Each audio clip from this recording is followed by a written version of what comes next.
Hello and welcome to Tales of Anosmia. I'm Jules and I am anosmic. I have no sense of smell. Because of being anosmic my whole life, I've never really bothered with interesting bath and shower products or cosmetics or any kind of smellies in general because it was kind of lost on me and I decided it wasn't worth my time. I've always felt a little bit like these things are something that aren't for me and I should stay away from them. Don't know why, but that's kind of how I felt. And I think the great big example of this is the high street store Lush. I've been aware of Lush since a very young age. I can't remember when the first one showed up in Cardiff when I was a kid, but it's been there pretty much as far as I can remember. And whenever I'd be shopping in the city centre with my mum and we'd walk past, she'd be hit with this massive aroma and say something about, oh wow, that's powerful, isn't that nice? Oh, lovely smells coming from inside there.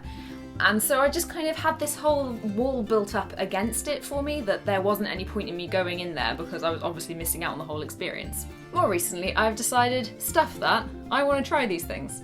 I have been into Lush stores in the past, but only to buy presents for other people. When I've been in there previously, I have pretended that I am normal. I did not want to mention that I have no sense of smell because, as I've said before, I don't like drawing attention to myself. The whole having to then maybe discuss that with a total stranger just completely put me off. So I would just go along with it and wing it and pretend that it was fine and I knew what they were talking about. I would often be asked, oh, so what kind of scents does your grandmother like, since you just said you were buying her a present? I don't know what she normally smells of, whether it's flowery or fruity or whether there's a particular thing. And I'm not going to go rummaging through her products in her bathroom when I go visit. That's not something I'm going to do. So I just pretend I know and just go, oh yeah, she likes this, and have no idea whether she likes that or not.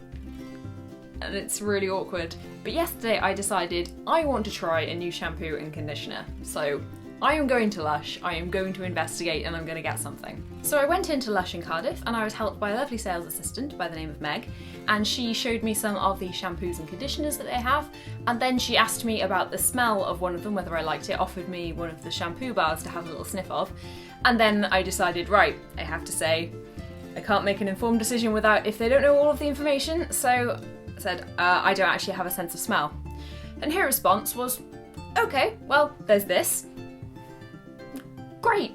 Like, thank you so much for not making me feel weird. She even went on to say how she thinks that's probably actually an advantage when shopping in Lush because I'm not distracted by the smells. I go entirely for a product that does what I want it to do. I was looking for something to make my hair soft and shiny and feel nice.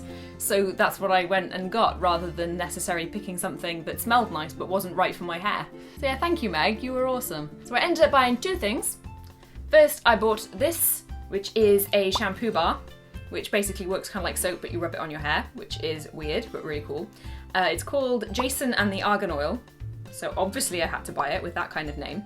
And first of all, I like how the bar feels. Let's see if it'll focus on it. Focus.